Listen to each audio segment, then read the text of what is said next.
La siguiente historia tiene lugar entre el año 1272 y el 1399.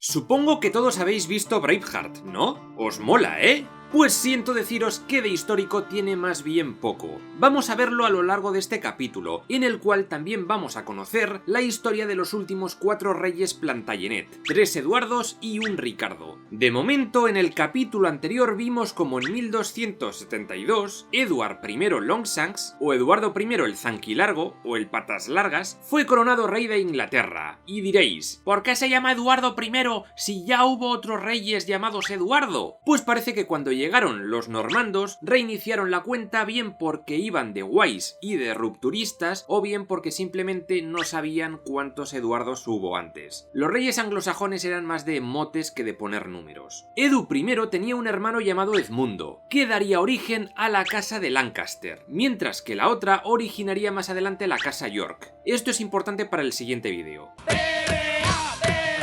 Eduardo I era un tipo que quería ampliar sus dominios. Francia ya no era una opción, y lo que le pillaba más a mano era a Gales, así que empezó a conquistarla a partir de 1276. Parece ser que la excusa del ataque fue que el príncipe de Gales, Llywelyn ap Gruffydd, había dejado de rendirle homenaje, y encima se iba a casar con Leonor de Montfort, hija del gran enemigo de su padre. El ejército que envió Eduardo I era gigantesco, y fueron directamente a tomar la isla de Anglesey, conocida como el granero de Gales, la mayor fuente de alimento del lugar. Debido a esto, Llywelyn tuvo que ceder Gales al rey inglés, menos Gwynedd. Cientos de colonos ingleses empezaron a asentarse en Gales y hubo bastantes disputas entre la población. Por esto, en 1282, el hermano de Llywelyn, David, que había apoyado anteriormente al rey inglés, ahora se levantaba contra él. Y Llywelyn se le unió, claro, pero murió, y David fue capturado y ejecutado. Con el Estatuto de Gales de 1284, ya toda Gales pasó a formar parte del Reino de Inglaterra. Y para mantener a los galeses a raya, se crearon diversas fortalezas como la de Harlech, el castillo de Conwy o el castillo de Carnarvon, donde se cuenta que nació el hijo de Edu y de su esposa Leonor de Castilla, el futuro Eduardo II. Este fue nombrado príncipe de Gales. Este título pasaría a denominar a partir de ahora a los herederos al trono de Inglaterra. Otro conflicto surgido durante el reinado de Eduardo I fue el de los judíos. Esta gente vivía en guetos y además debían llevar como un distintivo. En 1275, Edu emitió el Estatuto de los Judíos, por el cual esta gente no podía prestar dinero, así que les dijo: venga chavales, buscaos otro trabajo. El problema es que nadie les quería vender ni tierras ni aceptarles como estudiantes de artesanía y cosas así. Además, en 1290, el parlamento le dijo al rey: si echas a los judíos, te damos permiso para crear un impuesto extraordinario. Y os imagináis el resultado, ¿verdad? Los judíos fueron expulsados de Inglaterra y se dirigieron a Francia, Escocia, Holanda y Polonia. Por otro lado, hubo otros estatutos más positivos. Se reformó la política para que hubiese más representación en el Parlamento, para que los hombres libres tuvieran más derechos sin importar si eran ricos o pobres. Se penalizaron los sobornos, se invirtió en limpieza y seguridad de los caminos, en fin, un montón de cosas.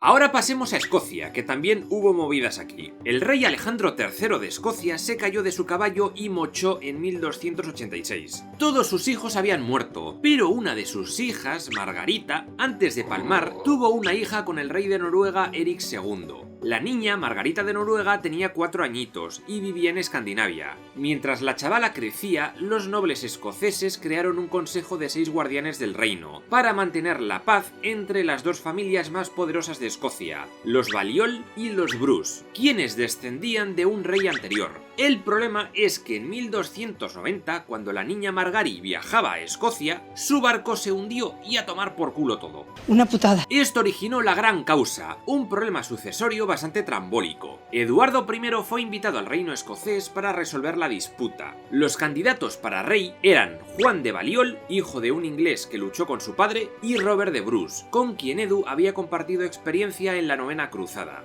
Además, les exigió que, fuera quien fuera elegido rey, Escocia se convertiría en un feudo inglés. Cuidado. Tras un proceso que duró casi 2 años, Edu I eligió a Juan de Balliol como nuevo rey de Escocia, y este le tuvo que rendir homenaje. Al principio todo muy bien, pero en cuanto el inglés empezó a subir impuestos y a exigir soldados para sus campañas en Francia, Juan y otros nobles escoceses le dieron la espalda y se aliaron con los franceses. Entonces, Eduardo I decidió invadir Escocia. Las ciudades de Berwick y Edimburgo cayeron en manos inglesas, y tras la batalla de Dunbar, Juan de Balliol fue encarcelado en la Torre de Londres. Eduardo I era ahora rey de Escocia, pero entonces los escoceses decidieron resistir, y con ello, en 1296, dio comienzo la Primera Guerra de Independencia Escocesa. En la película de Braveheart se nos cuenta que este conflicto con los ingleses comienza en 1280 por la muerte del rey escocés Alejandro III, pero eso es incorrecto. Y ya lo he dicho muchas veces, esta es una película de ficción y se pueden inventar lo que quieran, pero considero que también es importante saber qué es real y qué no. La primera rebelión de Escocia fue liderada por el joven Robert de Bruce, nieto del otro Robert de Bruce mencionado, pero no duró nada y se sometió al inglés. Sin embargo, luego llegaría la resistencia liderada por Andrew de Moray y por William Wallace. ¡Ha llegado Wallace! Se cuenta que este tipo era hijo de un terrateniente de Ayrshire. Si bien no era de la alta nobleza, tampoco el chaval vivía como en la prehistoria en una choza en mitad de la nada. El caso es que un buen día, el sheriff de Lanark reclamó impuestos a su familia, y al no poder pagar, supuestamente los masacró a todos. Otros dicen que en realidad solo le quitaron tierras, no se sabe bien.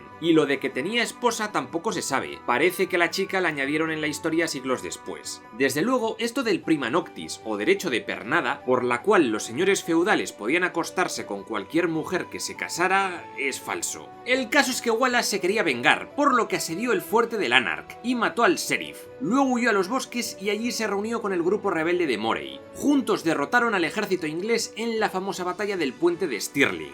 Y es que hubo un puente que fue clave en esta batalla, porque los ingleses solo podían cruzarlo de 2 en 2, y claro, los escoceses aprovecharon esto para hacer una masacre total. En la película este puente no se ve por ningún lado.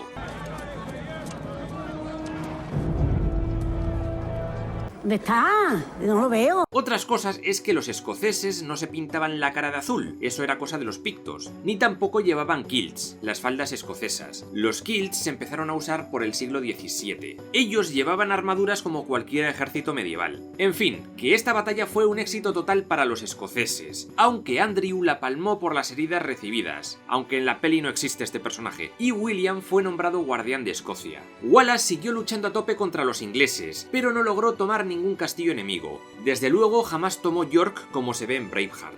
En 1298 se enfrentó cara a cara con el rey Eduardo I en la batalla de Falkirk. Aquí las tropas de Wallace fueron masacradas. Al parecer la nobleza escocesa vio que todo estaba perdido y retiró su cuerpo de caballería. Hay quien dice que en realidad fue una traición por el hecho de que se le concediera el cargo de guardián de Escocia a un plebeyo como Wallace, pero no hay mucha prueba de ello, y mucho menos de que el traidor fuera Robert de Bruce, como vemos en la película. Es que ni siquiera estuvo en esa batalla. Ah, y en la peli vemos que los irlandeses se unen a Escocia para ayudar a combatir la opresión inglesa. Invento total. Nos está engañando, que nos engañe, que nos diga la verdad. Ante tamaña derrota, la resistencia escocesa se trasladó a las tierras altas, donde aguantaron durante varios años más. En 1303, Eduardo I logró tomar el control de Escocia, aunque la guerra seguía. De 1304 es famoso el asedio al castillo de Stirling, donde muchos nobles escoceses resistían a tope. Pero claro, el rey inglés creó un enorme trabuquete apodado Warwolf, y les echó de allí a pedradas. Esto podemos verlo al inicio de la película El Rey Proscrito.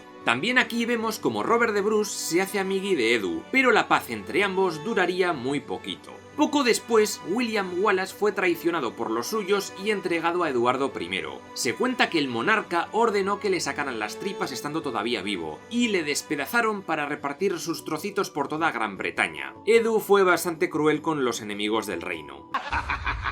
Robert de Bruce se erigió como el nuevo líder de la rebelión escocesa. Bueno, en realidad tenía la competencia de John Comyn, otro noble poderoso. En 1306, Bruce quedó con él en la iglesia de Greyfriars, en Dumfries, y le acabó asesinando. Gracias a ello, y ya sin competencia, Bruce fue coronado rey de Escocia en la ciudad de Scone en 1306, pero debido a la invasión inglesa y a la guerra con otras facciones dentro de Escocia, pronto tuvo que exiliarse a las Islas Hébridas, a Islay concretamente. Como curiosidad, hay una película titulada El Rey de Escocia de 2019, que trata sobre Robert de Bruce y su exilio, que además, Robert está interpretado por el mismo actor que en Braveheart, sería como Braveheart 2. ¡Oh my God! En 1307, Eduardo I murió de disentería, mientras la guerra con Escocia continuaba. Su cuarto hijo, Eduardo II de Carnarvon, fue coronado como nuevo rey de Inglaterra. Lo primero que hizo este tipo fue aliviar tensiones con Francia, y para ello se casó con Isabel, la hija del rey francés Felipe IV el Hermoso, quien era conocida como la Loba de Francia. Por cierto, en Braveheart vemos que Wallace y esta Isabel tienen un rollete por Escocia. Lógicamente, esto no pudo haber ocurrido porque Isabel no llegó a Inglaterra hasta 1308, 3 años después de la ejecución de Wallace, que además tenía 13 años en ese momento. ¡Basta de tanta mentira! Pero bueno, parece que la relación entre Isabel y Eduardo II no fue del todo sencilla, y es que se cuenta que el rey tuvo una relación amorosa con un conde de Cornualles llamado Piers Gaveston. No se sabe bien qué hubo entre ambos, pero lo que es seguro es que este Gaveston se hizo muy influyente en la corte, y eso provocó tensiones entre la nobleza. En Braveheart lo tiran por una ventana, pero eso no ocurrió, aunque sí es cierto que en la peli le llaman Philip, pero técnicamente es Gaveston. El caso es que Gaveston debía de ser alguien muy arrogante y que se pasaba el día poniendo motes a los nobles. En 1308 muchos varones se unieron liderados por el primo del rey, Tomás de Lancaster, para que el rey lo exiliara a Irlanda, y eso pasó, pero tiempo después Edu II consiguió traerle de vuelta. Este Eduardo II no era como su padre, era un tío voluble e influenciable. Los nobles no se fiaban ni un pelo del rey, y otra vez, liderados por Tomás de Lancaster, le presentaron a Eduardo II las ordenanzas de 1311 para rebajar bastante su poder. Le obligaron a firmar cosas como que ahora, sin permiso del parlamento, no podría ceder tierras, salir del país o declarar la guerra. Los nobles también usaron esto para expulsar a Gaveston, pero el rey lo trajo de vuelta y los nobles, hartos ya de Gaveston, lo detuvieron, lo juzgaron y finalmente lo ejecutaron. El rey se cabreó tanto con Tomás de Lancaster que empezó a planear una guerra contra él y sus afines. Sin embargo, gracias a la mediación de Francia y el papado, en 1313 todos hicieron las paces. ¡Relájate! ¡Relájate! Mientras tanto, en Escocia, la rebelión de Robert de Bruce continuaba a todo trapo. El rey escocés había recuperado muchísimos castillos del norte. Destaca la batalla de Loudon Hill, de 1307. En ella, apenas 500 escoceses vencieron a 3000 ingleses gracias a trincheras con trampas y al terreno pantanoso, que jodió a la caballería inglesa.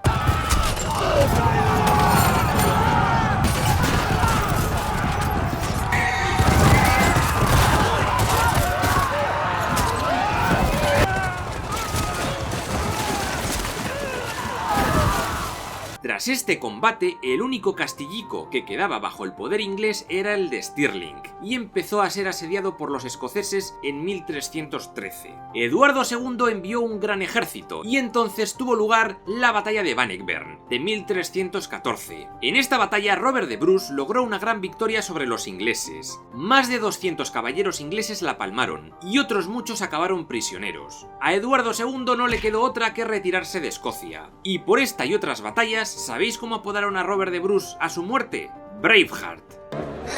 ¿Recordáis lo que dije de que Eduardo II era súper influenciable por la gente de su alrededor? Bueno, pues ahora que Gaveston no estaba, ese hueco lo llenó la familia de Spencer, especialmente Hugh Despenser el viejo y Hugh Despenser el joven. Este último sobre todo se convirtió en el chambelán real, la mano derecha del rey, ayudando al monarca a mejorar la economía tras la debacle en Escocia, y el pavo empezó a acumular mucho poder. La historia se repetía otra vez. Siempre igual, siempre igual. Y por si no fuera poco, en estos años tuvo lugar la Gran Hambruna. Fue una época de mucho frío y muchas lluvias torrenciales. Gran parte de las cosechas se arruinaron, lo que provocó la muerte de mucha gente. En el año 1321, algunos nobles se hartaron y aquí tuvo lugar una guerra civil, la llamada Guerra de Spencer. En el bando rebelde tenemos por ejemplo a Tomás de Lancaster y sobre todo a Roger Mortimer, conde de March. Finalmente, el parlamento inglés obligó al rey a expulsar a Despenser, pero este exilio duraría muy poquito.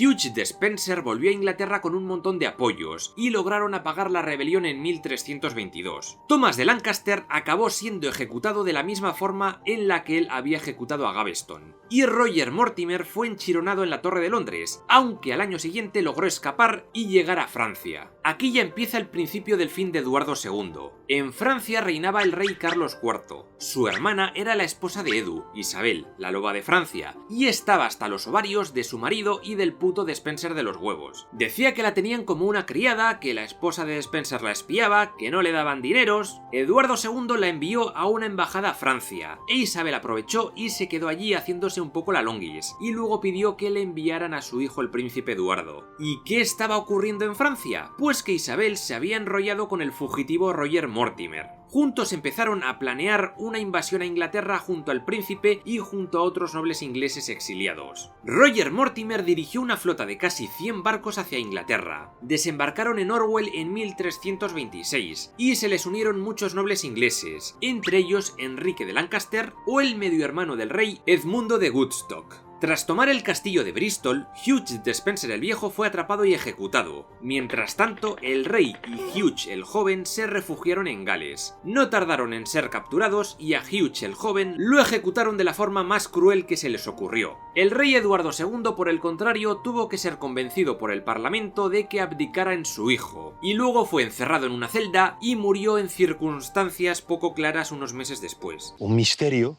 Una cosa misteriosísima. En fin, que con 15 años de edad, Eduardo III de Windsor fue nombrado rey de Inglaterra y gobernó durante medio siglo, entre 1327 y 1377. Durante sus primeros años, Edu III, su madre y Mortimer lograron restaurar la autoridad real perdida en los años anteriores, y todo pareció mejorar en el reino de Inglaterra. En 1328, la reina Isabel y Roger Mortimer hicieron las paces con Robert de Bruce y firmaron el Tratado de Northampton, o Paz de la Deshonra, hecho que puso fin a la primera guerra de independencia de Escocia, que había durado ya 32 años. Con ello se reconoció a Robert de Bruce como el rey de Escocia y se le dejó tranquilo. En 1330, Eduardo III se enfrentó con Mortimer porque se estaba enriqueciendo a costa del erario público. Decidió ir a por él al castillo de Nottingham, y gracias a un túnel secreto lograron entrar y apresarle. Fue juzgado y ejecutado poco después. Con Mortimer muerto, Edu III pudo reinar por su cuenta, y empezó muy bien. Viajó por toda Inglaterra para conocer los problemas de sus gentes de primera mano, y organizó justas y torneos recreando las historias del rey Arturo, leyendas que habían empezado a ponerse muy de moda en estos años. En 1332 comenzó la Segunda Guerra de Independencia de Escocia. En esos años gobernaba el hijo de Robert de Bruce, David II.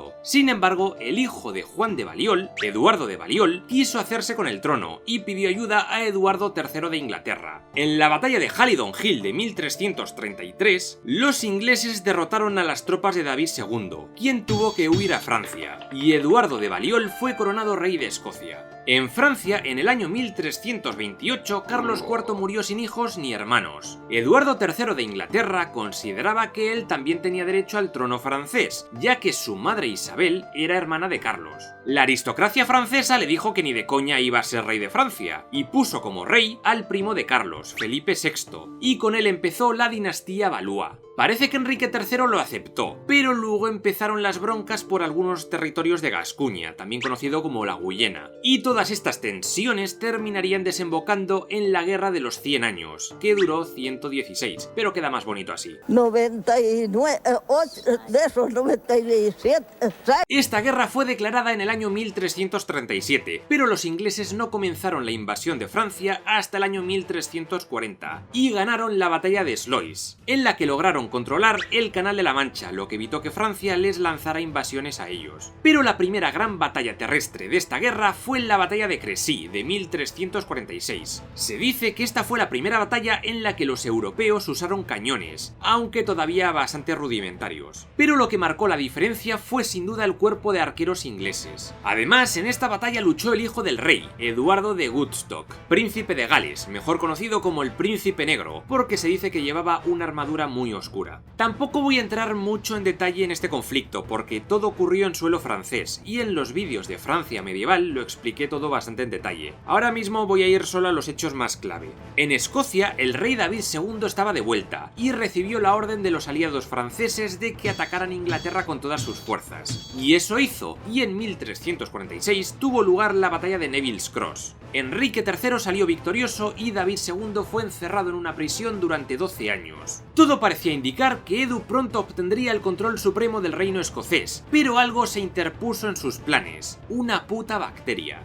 Hablo, como no, de la peste negra, asunto que ya traté en detalle en este vídeo, uno de los más populares del canal, por cierto. En resumen, os contaré que la peste negra fue la pandemia más devastadora de la historia. Se cargó a más o menos 100 millones de personas entre 1346 y 1353. Por supuesto, durante esta época la Guerra de los 100 años estuvo en pausa. Aún así, en Inglaterra siguió habiendo tiempo para torneos, como uno en Windsor, en 1349, en el cual parece que el rey creó la Orden de la Jarretera, una orden inspirada en los mitos artúricos para unir a la nobleza. En 1355 Inglaterra se recuperó un poco y Eduardo III envió a Guyena a su hijo, el Príncipe Negro. Obtuvo grandes victorias que estuvieron acompañadas por saqueos y asesinatos. Fue muy bestia todo. Luego el Príncipe Negro avanzó hacia el norte, hacia el Loira, arrasando todo a su paso. Cerca de Poitiers, el rey de Francia, Juan II, fue a destruirle, pero tanto él como su hijo fueron capturados. Con esto, en 1360 se firmó el Tratado de Bretigny y la primera fase de la guerra terminó. Inglaterra tenía a Francia agarrada por los huevos. ¡Oh, sacre bleu! Además, en esta época, concretamente en 1357, también terminó la Segunda Guerra de Independencia de Escocia. A cambio de mucha pasta, el rey David II fue liberado y volvió a ocupar el trono de Escocia, cuya regencia había recaído sobre su sobrino, Roberto Estuardo. Cuando el rey murió sin hijos en 1371, este Roberto Estuardo se convirtió en el nuevo rey de Escocia, dando comienzo a la dinastía de los Stuart, o Estuardo.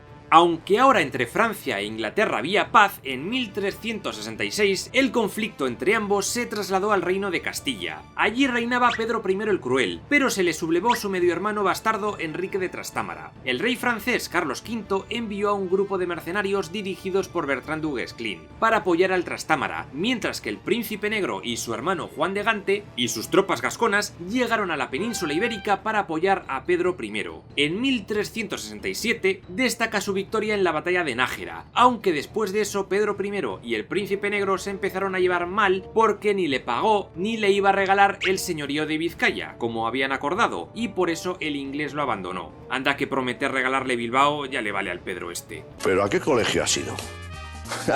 ¿Dónde te han educado? En 1369, Enrique I de Trastámara asesinó a Pedro I el Cruel y se convirtió en el nuevo rey de Castilla. Gracias a la ayuda francesa, el rey Carlos V de Francia pudo conseguir que la flota castellana lanzara un potente ataque naval contra Inglaterra. En aquel tiempo la flota castellana era de las más potentes de Europa, y de aquí destaca la victoria castellana en la batalla de La Rochelle, de 1372. En 1373, Inglaterra firmó una alianza con Portugal, y en 1375 se firmó una tregua, la Paz de Brujas. Inglaterra solo conservaba Calais y una estrecha franja de territorio que iba de Burdeos a Bayona. La cosa ya se iba jodiendo para los ingleses. En 1376, tanto Eduardo III como su hijo el Príncipe Negro cayeron enfermos y los dos acabaron palmando.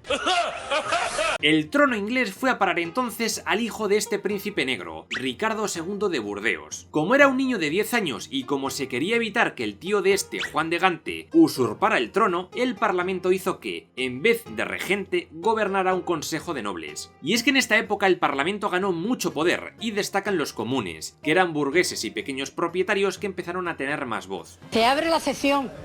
Hablamos todo el mundo. La guerra de los 100 años estaba un poco paralizada, porque el rey de Francia también murió y fue sucedido por su hijo Carlos VI el Bienamado, quien también era un niño. Además, ambos reinos subieron mucho los impuestos para sufragar los gastos de la guerra, y tuvieron un sinfín de revueltas, especialmente de campesinos. En Inglaterra destaca la Peasants' Revolt, de 1381, o rebelión de Wat Tyler. Los rebeldes lograron rodear la Torre de Londres, y todo parecía perdido, pero el joven rey logró detener la revuelta haciendo unas promesas que luego no iba a cumplir ni de coña. Desde luego, Wat Tyler acabó asesinado y la rebelión terminó. Por otro lado, Ricardo II quería dejarse de guerras e historias, y por ello se casó con Isabel, hija del rey francés. Sin embargo, muchos nobles estaban forrando con este conflicto con Francia, por lo que hubo tensiones en el parlamento. En 1387, 5 condes importantes, como Thomas de Woodstock, tío del rey, o su primo Enrique de Bolingbroke, conde de Derby, formaron una alianza contra el rey. Fueron llamados los señores apeladores, Lords Appellant,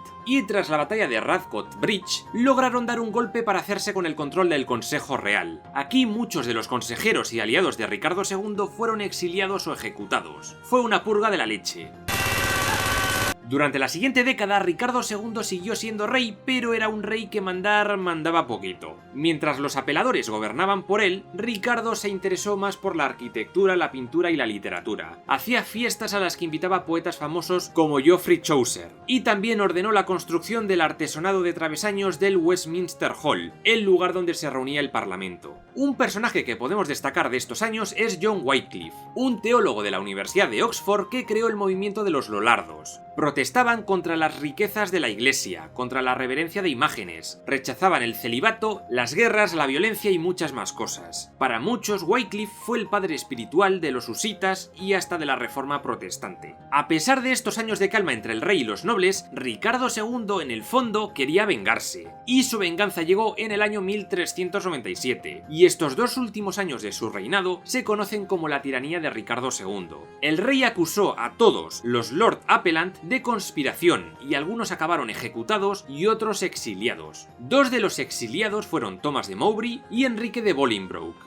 A este último, nada más morir su padre, Juan de Gante, le expropió todo. En 1399, Ricardo II embarcó rumbo a Irlanda para sofocar una pequeña rebelión. Enrique de Bolingbroke aprovechó esto para desembarcar en Inglaterra y reclamar su herencia. Pero al ver que se le unía cada vez más gente y al no encontrar casi ninguna resistencia, el tipo se vino arriba y decidió reclamar el trono. Bueno, subidón, subidón, subidón. Ambos contendientes se reunieron en el castillo de Flint y Ricardo II acabó abdicando. Fue encerrado en una celda del castillo de Pontefract y murió poco después, y con él acabó la dinastía Plantagenet. El parlamento inglés nombró poco después nuevo rey a Enrique de Bolingbroke, con el nombre de Enrique IV de Lancaster. Con él empezó la dinastía de los Lancaster, una rama de los Plantagenet. Con la llegada al trono de esta gente comienza el periodo final de la historia de la Inglaterra medieval. Si quieres ver cómo resumo toda la historia de la humanidad de principio a fin, te recomiendo suscribirte y darle a la campanita. Y si te interesan los mitos y leyendas de ciudades que desaparecieron sin dejar ni rastro, en el comentario fijado dejaré un enlace a mi nuevo libro, Colega, ¿dónde está mi urbe? La Atlántida y otras ciudades perdidas en la historia y en el tiempo.